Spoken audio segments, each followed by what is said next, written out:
নমস্কার, প্রিয়াঙ্কার বাংলা কিচেনে আমি প্রিয়াঙ্কা তোমাদের জন্য আরেকটা সুস্বাদু রেসিপি নিয়ে চলে এসেছি।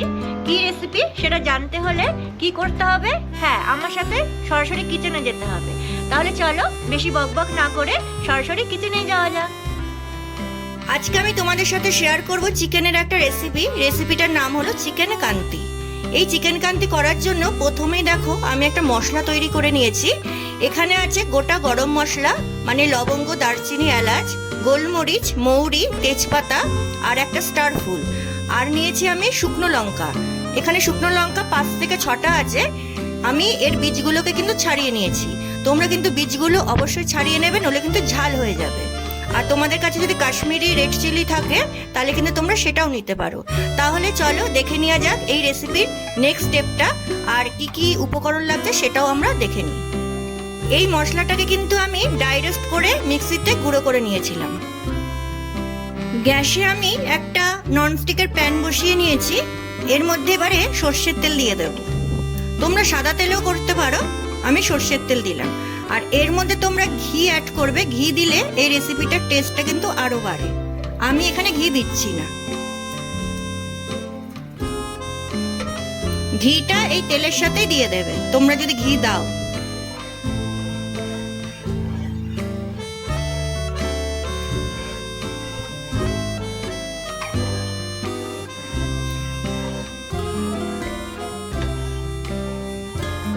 এর মধ্যে আমি অ্যাড করব পেঁয়াজ।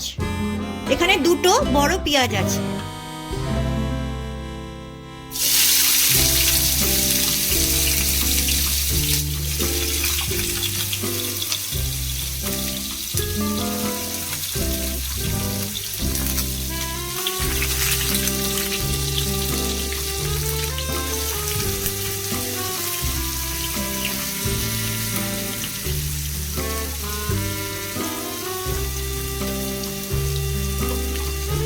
এর মধ্যে নুন অ্যাড করব, তাহলে পেঁয়াজটা তাড়াতাড়ি সিদ্ধ হয়ে যাবে।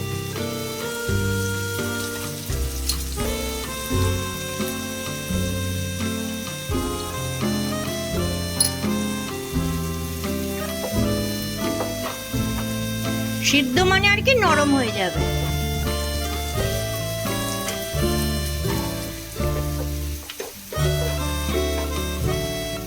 একটু ফ্রাই করে নেব যতক্ষণ না পেঁয়াজটার কালার পিঙ্ক হয়ে যাচ্ছে। এবারে এর মধ্যে আমি অ্যাড করব কাশ্মীরি রেড চিলি পাউডার, এটা কালারের জন্য।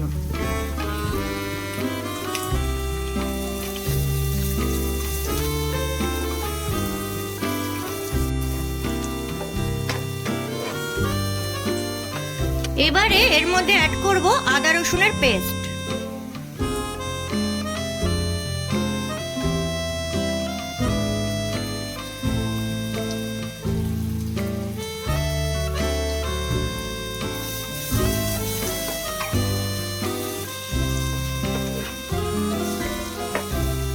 ভালো করে কষিয়ে নেব যাতে আদা রসুনের কাঁচা গন্ধটা চলে যায়।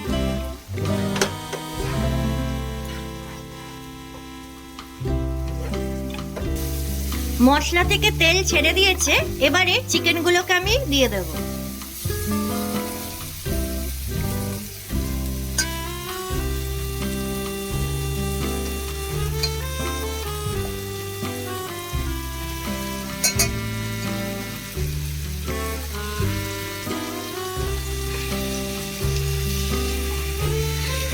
চিকেনের সাথে মশলাটা খুব ভালোভাবে কষিয়ে নেব।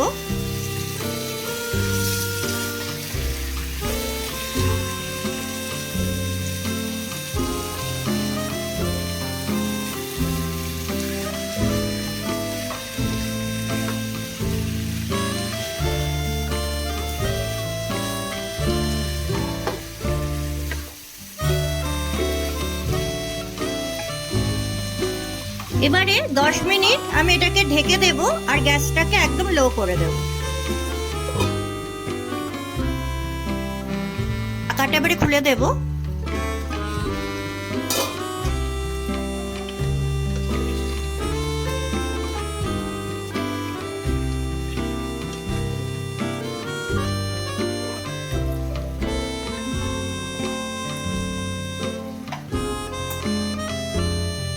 এবারে আমি অ্যাড করব দই।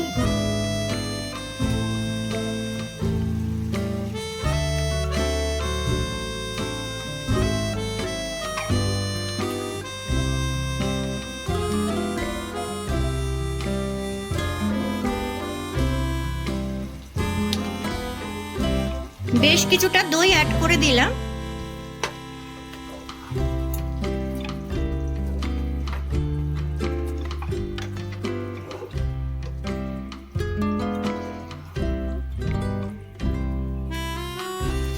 দইয়ের সাথে আর সমস্ত উপকরণের সাথে চিকেনটা খুব ভালোভাবে কষিয়ে নিয়েছি। এবারে আবারও আমি এর ঢাকনাটা ঢাকা দিয়ে দেবো।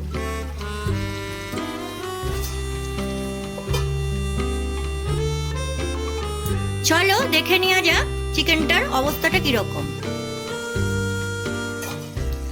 দেখো কত সুন্দর কালার এসেছে। এবারে আমি এই যে মশলাটা আমি ভেজে রেখেছিলাম, ড্রাই রোস্ট করে যেটা গুঁড়িয়ে রেখেছিলাম, এটা দিয়ে দেব।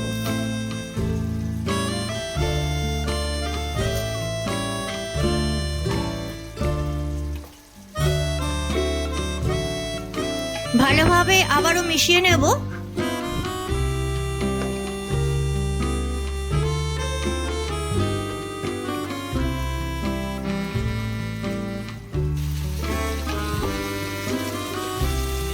এই অবস্থাতে আমি একটু জল অ্যাড করব।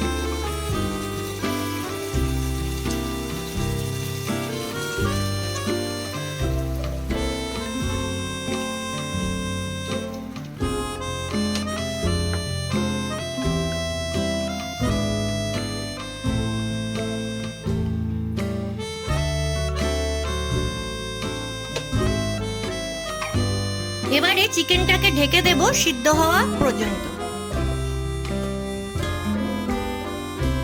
চলো দেখে নি চিকেনটা কি অবস্থায় আছে।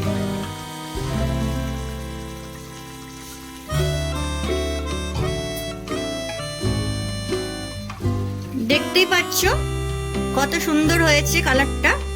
এবারে এর উপর দিয়ে কসুরি মেথি ছড়িয়ে দিলেই আমার রেসিপিটা কিন্তু শেষ হয়ে যাবে। তাহলে তোমাদের আজকের এই রেসিপিটা কিরকম লাগলো আমাকে জানাতে কিন্তু একদমই ভুলবে না। আর যদি রেসিপিটা ভালো লাগে তাহলে লাইক কমেন্ট শেয়ার করে দিও। আর যারা এখনো সাবস্ক্রাইব করোনি তারা প্লিজ সাবস্ক্রাইব করে পাশে থেকো, নোটিফিকেশন বেল আইকনটা ক্লিক করে দিও। তাহলে যখনই আমি এরকম নিত্য নতুন কোনো রেসিপি তৈরি করব সবার আগে সেই মেসেজ পৌঁছে যাবে তোমাদের কাছে। আর তোমরা যারা আমার ফেসবুক পেজ থেকে দেখছো প্রিয়াঙ্কাস বাংলা কিচেন, তারা পেজটাকে প্লিজ লাইক করে দিও, ফলো করে দিও আর শেয়ার করে দিও। তাহলে আজকের মতো এখানেই বিদায় নিচ্ছি। আবার অন্য কোনো দিন ফিরবো অন্য কোনো নতুন রেসিপি নিয়ে। ভালো থেকো, সুস্থ থেকো।